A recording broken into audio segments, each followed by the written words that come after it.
Faly miarabantsika rehetra indray rakizy. Ary faly indrindra indray androany hanolotra tantara mahafinaritra sy mahavariana ho anao. Enoy tsara ary. Akana Josoa 7. Sekolon'ny fiainana tapany 7. Ny sekolon'ny fiainana ny tapakila.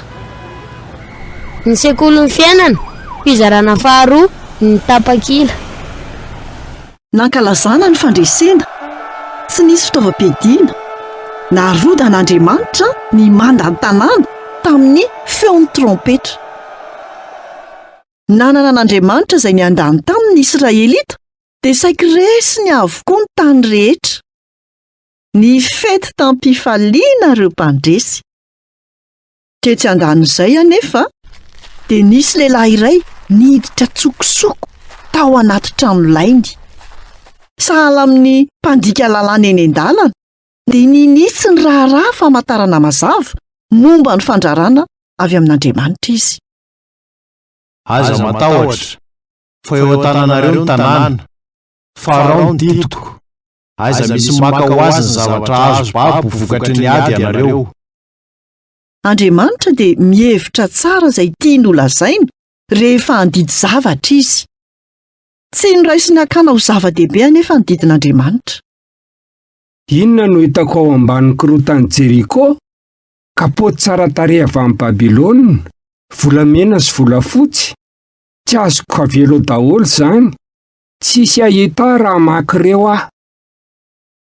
Tsy nisy fisavana tamin'ny alalan'ny radara. Na inona hakana sary. Ny zavatra nataony fa ny kamera videon'Andriamanitra dia efa nahita izany rehetra izany.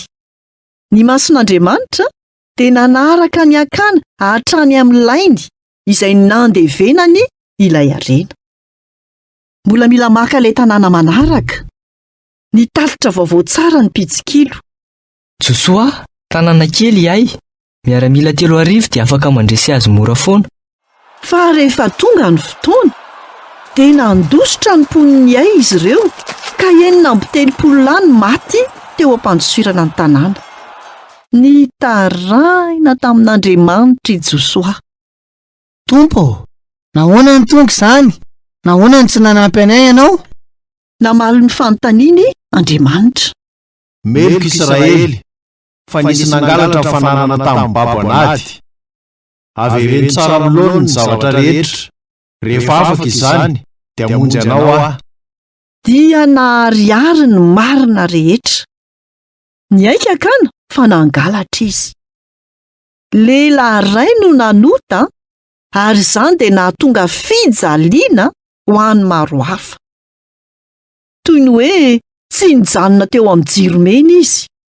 Ary izany dia nahatonga famoizana ain'olona maro hafa. Tsy maintsy mandoha vola ny mpandika lalàna. Tsy ny vola nefa ny vahaolana handaminana ny toe-javatra ratsy eo anatrehan'Andriamanitra. Marina tanteraka Andriamanitra noho izany. Ny fahotana sy ny tsy fankatoavana dia mitarika amin'ny fahafatesana amin'ny farany. Tamin'ny alalan'ny fitoram-bato teo amin'ny lohasaloza Akana. Enoy tsara nefa. Ilay Andriamanitra marina dia Andriamanitra fitiavana ihany koa. Ny sazy izay nanamelohany ahy sy ianao dia efa nalohan'i Jesosy teo amin'ny toerantsika. Rehefa maty teo amin'ny hazo fijaliana izy. Raha mino an'i Jesosy izay maty ho anao sy nitsangana tamin'ny maty ho anao ianao dia mafy ny fahotanao rehetra Andriamanitra. Izay indray no anjara hafatra ho antsika tamin'ity anio ity. Tahiny tompo daholo. Nanolotra ny tantara zokomy.